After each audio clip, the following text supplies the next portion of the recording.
There's so little color in this movie that you could actually call it spectrally retarded. Can I say that?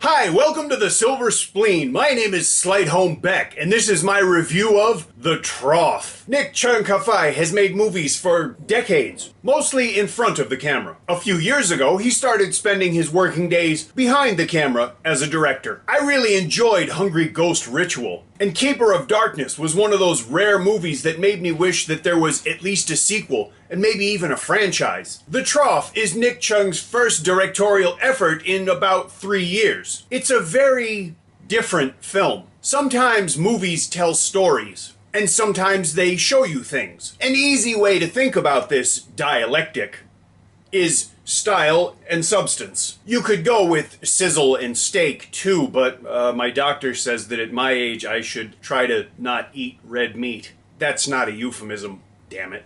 Documentaries tend to tell stories with a few or no visual or stylistic extras. It's not intended to be a feast for the senses, or to be watched with a belly full of wine and cheese through a cloud of Gauloise smoke. On the other hand, some movies emphasize the other side of the equation. Wong Kar-wai movies, for example, aren't really supposed to be watched, they're just supposed to be looked at. Mrs. K, one of my favorite movies from last year, is a very good example of successfully using style over substance. It's a lot harder to do that than most people think, and one of those people is Nick Chung. It's fairly obvious that he really liked Sin City. He recycles the entire aesthetic, but on a much lower budget. Now, I try to be forgiving of budgetary issues in local films because good visual effects are prohibitively expensive. But apparently, color is expensive too. Because this entire movie is more washed out and gray than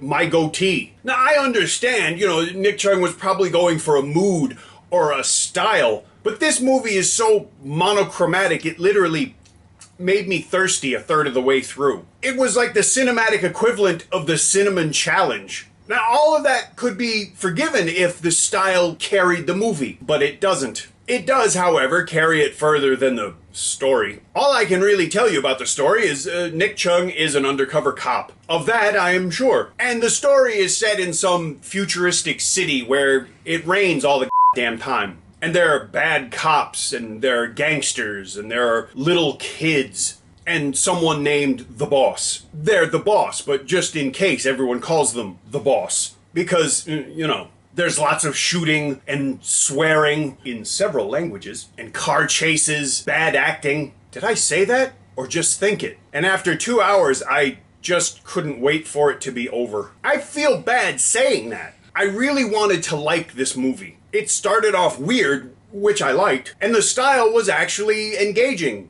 at first. But over the course of the movie, it just gets tedious. The whole thing comes off like a really badly executed comic book adaptation. The Trough has a real problem trying to reconcile style and substance. There's a sense of attempted pathos way too much in this movie. Something happens or somebody says something and it's supposed to be really heavy and significant, but then someone jumps a car between two buildings. Style or substance, pick a side. Problem is, The Trough kind of fails at both. A criminal mastermind has never been caught because the police don't even know that they exist. This profoundly intelligent person, backstory says so, not me, falls for the simplest and frankly most obvious of ploys, while 600 meters up in a hot air balloon in winter without a hat or gloves.